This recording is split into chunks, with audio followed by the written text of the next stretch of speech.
আসসালামু আলাইকুম। চলে আসলাম বালিগঞ্জ বাজারে। এখন আপনাদেরকে কি নিয়ে যাবো পিস বাজারে, দেখাবো দেশি পিস এবং জানাবো আজকের পিসের দাম কত। আপনারা সবাই আমার সাথে থাকবেন।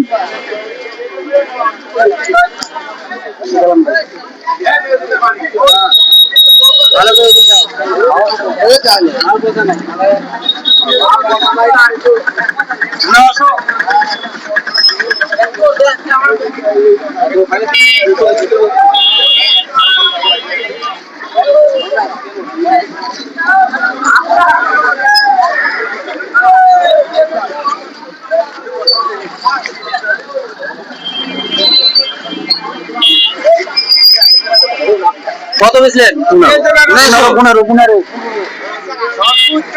আজকে বাজার পেঁয়াজের বাজার 1500 টাকা। আর আমার ভিডিও যদি আপনাদের ভালো লাগে সবাই লাইক শেয়ার বেশি করে দিয়ে সাথে থাকবেন। আমি এই নিয়ে জানিচ্ছি। আসসালামু আলাইকুম।